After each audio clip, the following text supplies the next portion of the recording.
Hello my dear কিমিস, আজকে আমি তোমাদের সাথে কোনো নর্মাল নিউজ শেয়ার করছি না। শেয়ার করতে যাচ্ছি একটা কোরিয়ান অভিনেত্রী কিম সেরনের মৃত্যুর সংবাদ।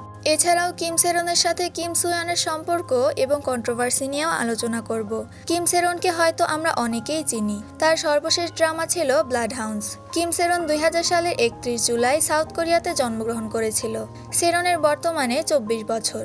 সেরন ছোটবেলা থেকে অভিনয়ের প্রতি আগ্রহী ছিল। পরে 9 বছর বয়সে সেরন অভিনয় জগতে পা রাখে এবং তার স্বপ্ন সত্যি হয়। ওর প্রথম মুভিগুলো হলো আ ব্র্যান্ড নিউ লাইফ আর the man from নাওহোয়ার।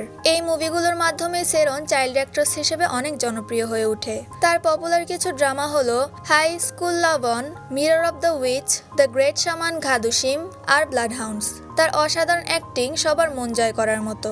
Acting career ভালোই চলছিল তার, কিন্তু 2022 সালে ড্রাঙ্ক ড্রাইভিং এর জন্য তার ক্যারিয়ার পুরো ধ্বংস হয়ে যায়।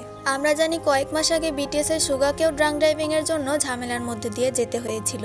2022 সালের মে মাসে সেরন ড্রাঙ্ক অবস্থায় গাড়ি চালানোর সময় গাংনাম এলাকার একটি ট্রান্সফরমার বক্সে ধাক্কা মারে। এতে আশেপাশের বেশ কিছু দোকানের বিদ্যুৎ সংযোগ বিচ্ছিন্ন হয়ে যায়, যা ব্যবসায়ীদের জন্য সমস্যা তৈরি করে। তবে কোনো ব্যক্তিগত আহতের ঘটনা ঘটেনি। এই ঘটনার পর সেরন প্রকাশ্যে ক্ষমা চায় এবং কোর্ট তাকে জরিমানা করে। পরে তাকে তার কোম্পানি থেকে ফায়ার করে দেওয়া হয়। এরপরই তার ক্যারিয়ার শেষ হয়ে যায়। যাই হোক, 2025 সালের 16 ফেব্রুয়ারি তাকে তার বাসায় মৃত অবস্থায় পাওয়া গেছে। পুলিশ ব্যাপারটা তদন্ত করছে। তাকে মার্ডার করা হয়েছে এমন কোনো পরিবেশ তারা পায়নি, তবে সুইসাইড অথবা স্বাস্থ্যগত সমস্যায় ন্যাচারাল মৃত্যু হয়েছে বলে ধারণা করা যায়। মাত্র 24 বছর এই অভিনেত্রী। আমরা যারা আরোহা অর্থাৎ অ্যাস্ট্রোর ফ্যান আছি, তারা আমরা জানি যে সেরনের সাথে চাওনো আর মুনবিনের ভালো ফ্রেন্ডশিপ ছিল, কিন্তু মুনবিন 2023 আর সেরন 2025 দুনিয়া ছেড়ে চলে গেল। অ্যাস্ট্রো মেম্বারদের সাথে 2015 সালে টু বি কন্টিনিউ ড্রামা করেছিল সেরন। তো সেরনের মৃত্যুর কারণ কি? 2022 সালে ক্যারিয়ার শেষ হলে 2025 সালে কেন সুইসাইড করলো? আর কিম সুয়ানের সাথেই বা সেরনের সম্পর্ক কি? কিম সুয়ানকে তো আমরা সবাই চিনি। তার বিখ্যাত drama it's okay to not be okay, queen of tears ইত্যাদির মাধ্যমে আমরা তাকে চিনি। তো 2023 সালে কুইন অফ টিয়ার্স এর যখন শুটিং চলছিল, তখন সেরন সুয়নের সাথে এই ক্লোজ পিকচারটা তার ইনস্টাগ্রাম স্টোরিতে শেয়ার করেছিল। হয়তো সুয়নকে তার কাজে শুভকামনা জানানোর জন্যই কাজটা করেছিল সেরন। তবে এই ছবির পর থেকে নেটিজেনরা ওদের ডেটিং রিউমার ছড়িয়ে দেয়। সুয়নের টক্সিক ফ্যানরা ব্যাপকভাবে সেরনকে হেট দিতে থাকে। জানা গেছে এই ডেটিং রিউমার সুয়নের কোম্পানি থেকে রিজেক্ট করা হয়েছে। অনেকেই আবার বলে যে সুয়নের জন্য সেরনের নাকি একতরফা ভালোবাসা ছিল। সবচেয়ে অবাক করা ব্যাপার হলো 16 ফেব্রুয়ারি কিম সুয়নের জন্মদিন, আর এই দিনেই সেরন মৃত্যুবরণ করলো। এটা কি শুধুমাত্র একটা কোইন্সিডেন্স? জানা গেছে সেরন তার নাম পরিবর্তন করে দিয়েছিল, একটা ক্যাফে শুরু করার পরিকল্পনা করছিল। এছাড়াও সেরন দংচিমি নামক ড্রামার মাধ্যমে কামব্যাক করার প্ল্যান করছিল। তবে কিম সুয়ানের কন্ট্রোভার্সিতে কিম সেরনকে এত পরিমাণে হেট দেওয়া হয়েছে বলার বাহিরে। সেয়ন তার ইনস্টাগ্রাম স্টোরিতে পোস্ট করেছিল, যেখানে সে বলেছিল এগুলো আমাকে খুবই কঠিন সময় দিচ্ছে।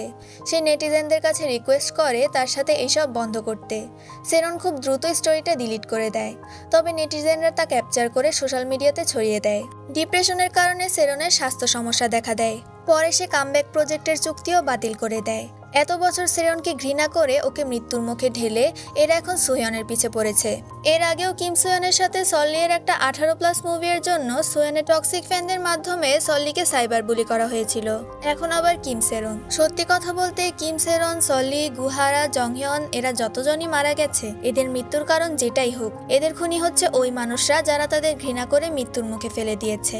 একটা জিনিস লক্ষ্য করে দেখবে, ওদের মৃত্যুর পর কোনো হেটারদেরই খুঁজে পাওয়া যায় না। সবাই ওদের জন্য দুঃখ প্রকাশ করে। সেরনের মৃত্যুতে যদিও সুয়নের কোনো হাত নেই, তবে ওর ফ্যানদের জন্য এখন সুয়নের উপরও প্রভাব পড়ছে। প্রতিনিয়ত বিভিন্ন অ্যাক্টর অ্যাক্ট্রেস আইডলকে ছোটখাটো বিভিন্ন রিজনে জঘন্যভাবে হেট করা হয়। কিছুদিন আগে স্কুইড গেম 2 এর পর পাক সঙ্গনের ছোট একটা ভুলের জন্য তাকে জঘন্য রকম ঘৃণার সম্মুখীন হতে হয়েছিল।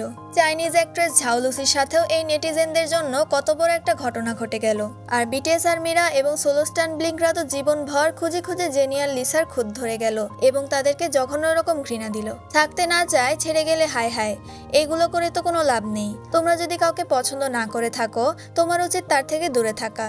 তার কোনো ব্যাপারে তোমার বাহাত ঢোকানোর তো কোনো দরকার নেই। তোমরা পছন্দও করবে না, আবার তাদের খুঁতো খুঁজে বের করবে, তাদের অপমান করবে, ঘৃণা করে মৃত্যুর মুখে ঠেলে দিবে, আর মারা যাওয়ার পর বলবে আহারে বেচারি। কতটা নিকৃষ্ট হলে এরা একজনকে মেরে আবার আরেকজনকে ধরে। তোমাদের মতো মানুষের জন্য এই সেলিব্রিটিরা মাত্র 24 থেকে 25 বছর বয়সে নিজেদের জান নিয়ে নেয়। খুন করতে আসলে ছুরি চাকু লাগে না, কারো সামান্য ঘৃণামূলক কথাই যথেষ্ট। আজকের ভিডিওটা এই পর্যন্তই। তোমাদেরকে জোর রিকোয়েস্ট করব, দয়া করে তোমরা এবার কিম সোয়ানের পেছনে পড়ো না। দেখা হবে পরের ভিডিওতে। আল্লাহ হাফিজ।